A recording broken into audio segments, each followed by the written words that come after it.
قانون کی کلاس میں استاد نے ایک طالب علم کو کھڑا کر کے اس کا نام پوچھا اور بغیر کسی وجہ سے اسے کلاس سے نکل جانے کا کہہ دیا۔ طالب علم نے وجہ جاننے اور اپنی دفاع میں کئی دلیلیں دینے کی کوشش کی، مگر استاد نے ایک بھی نہ سنی اور اپنے فیصلے پر مصرت رہا۔ طالب علم شکستہ دلی سے اور غم زدہ باہر تو نکل گیا، مگر وہ اپنے ساتھ ہونے والی زیادتی کو ظلم جیسا سمجھ رہا تھا۔ حیرت باقی طلباء پر تھی جو سر جھکائے اور خاموشی سے بیٹھے رہے، لیکن لیکچر دینے کا آغاز کرتے ہوئے استاد نے طالب علم سے پوچھا، قانون کیوں واضح کیے جاتے ہیں؟ ایک طالب علم نے کھڑے ہو کر کہا، لوگوں کے رویوں پر قابو رکھنے کے لیے۔ دوسرے طالب علم نے کہا، معاشرے پر لاگو کرنے کے لیے۔ تیسرے نے کہا، تاکہ کوئی طاقتور کمزور پر زیادتی نہ کر سکے۔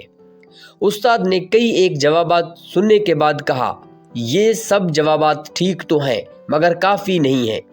ایک طالب علم نے کھڑے ہو کر کہا، تاکہ عدل و انصاف قائم کیا جا سکے۔ استاد نے کہا، جی ہاں، بالکل یہی جواب جو میں بھی سننا چاہتا تھا، تاکہ عدل کو غالب کیا جا سکے۔ استاد نے پھر پوچھا، لیکن عدل اور انصاف کا کیا فائدہ؟ ایک طالب علم نے جواب دیا، تاکہ لوگوں کے حقوق کو حفاظت کیا جا سکے اور کوئی کسی پر ظلم نہ کر سکے۔ اس بار استاد نے ایک توقف کے بعد پوچھا، اچھا، مجھ سے ڈرے بغیر اور بلا جھجک میری ایک بات کا جواب دو۔ میں نے تمہارے ساتھی طالب علم کو کلاس روم سے باہر نکال کر کوئی ظلم یا زیادتی کی؟ سارے طالب علم نے بے وقت جواب دیا، جی ہاں سر، آپ نے زیادتی کی۔ اس بار استاد نے غصے سے اونچی آواز میں بولتے ہوئے کہا، ٹھیک ہے، اگر یہ ظلم ہوا ہے پھر تم لوگ خاموش کیوں بیٹھے رہے؟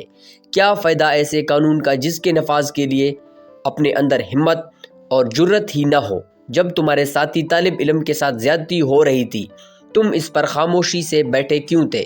بس اسی کا مطلب یہ ہے کہ تم پر اپنی انسانی کھوئے بیٹھے تھے، اور یاد رکھو، جب انسانیت گرتی ہے تو اس کا کوئی ند و بدل نہیں ہوتا۔